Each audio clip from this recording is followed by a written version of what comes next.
Welcome to That One Time with Adam Metwally, the podcast conversing the pillars of health, wealth, art, and wisdom. We are at the beautiful Music for a While studio, and I'm here today with Evan Jacobson, and we're going to get to know him over the next 10 minutes ahead of the full episode later on.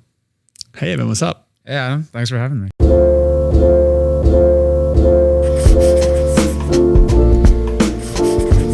Who are you? What are you best known for? And for somebody who doesn't know you, why should they listen today?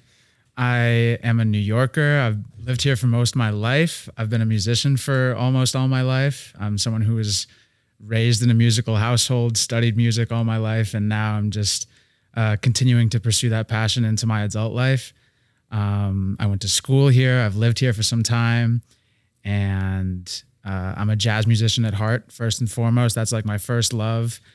And for the second part of your question, which was why should someone tap in or why should someone care? I think, I'm trying to take the knowledge that I've learned as like someone who studied music their whole life and is honoring the tradition of jazz and this amazing like American tradition and kind of moving it in this new direction, which combines, my love of dance music and modern music that you're hearing in 2025 with like kind of the retro feeling and vocabulary of jazz that I like grew up on and studied. So what has been your best gig to date? I think it was the one that I did like just 2 weeks ago.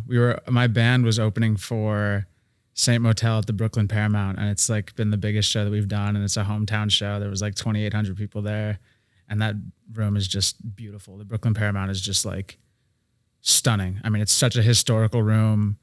The sound is great, the vibes are great, and the crowd was amazing. Nice.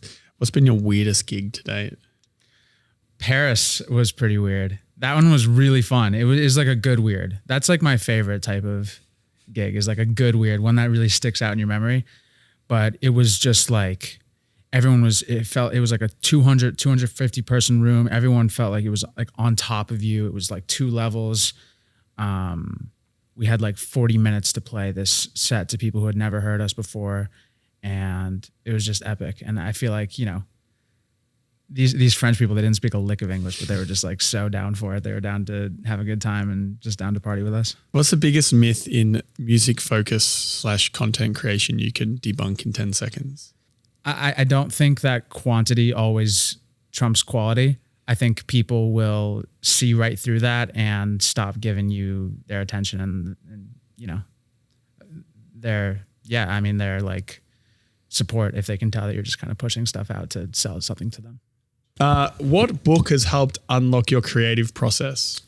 I recently read Kitchen Confidential by Anthony Bourdain, which has nothing to do with music, although he's a big music fan. He's a big punk rock fan, or he was, rest in peace.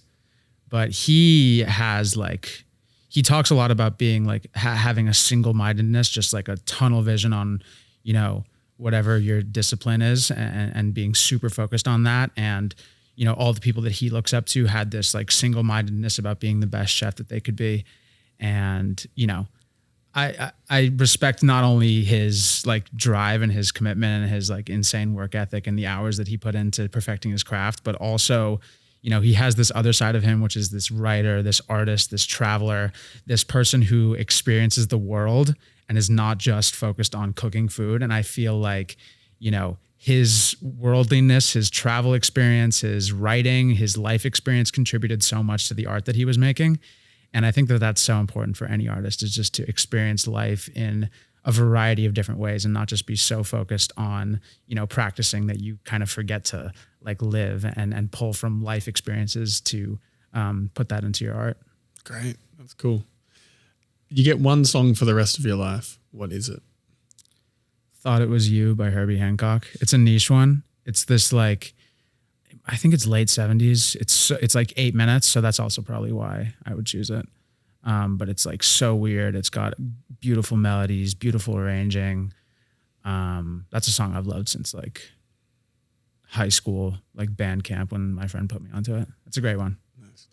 What sub $100 purchase have you made that has made a big impact in your life? I want to say like, this is such a boring answer, but like a hard drive. Like I've just had I have so much random like sessions and stuff on my computer that I have no idea what to do with. And like, I always hear about artists like coming back to their old like music ideas that they put down in like a computer and like save for like years later. I have a vision that in 10 years I'm going to come back to like these old hard drives and just be like, oh, that was kind of a good idea. Let me expand that out. Let me build on that one. Yeah, nice. What is one weird daily practice you swear by, even if people think it is strange? I've really been trying to get on my morning yoga vibes or morning stretching. I'm definitely still a novice, but it like sets me up for the day just in like such a positive way, gets my mind right. I don't know if anyone would think that's weird. I feel like that's kind of becoming like a widely accepted and it's a good vibe, good thing, but it's been a game changer for me.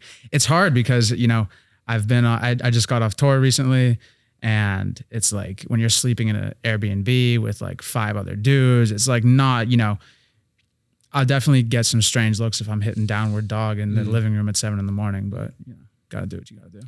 What's one app that everyone should have downloaded on their phone? Clash Royale. What advice do you wish you'd received and actually believed when you were 18?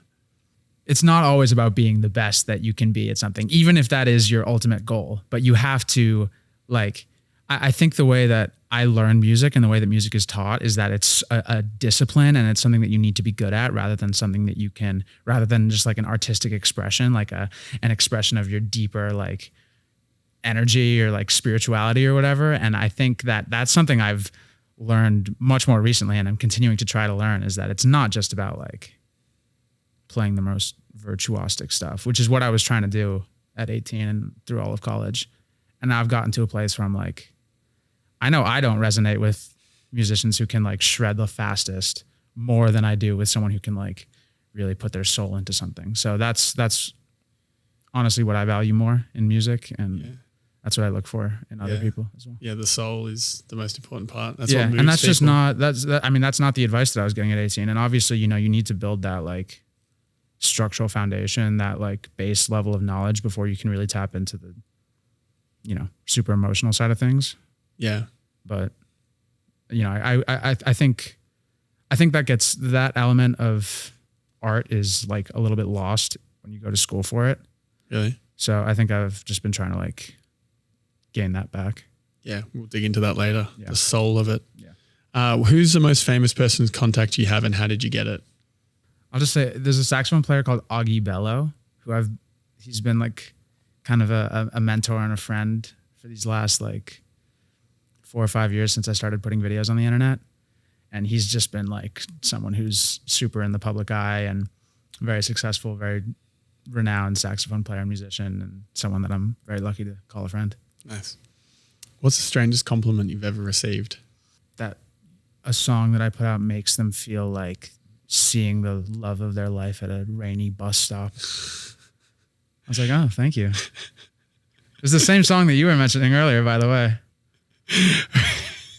Actually, that might have been the strangest one that I've ever received, is what you said to me before the camera was going. And we're not going to talk about that ever again. Let's just say, going back to, does the saxophone help you with girls? Not me, but maybe other people if they put it on. And then the last question for the rapid fire is, what is the craziest story you've been a part of that makes you go, wait, that happened?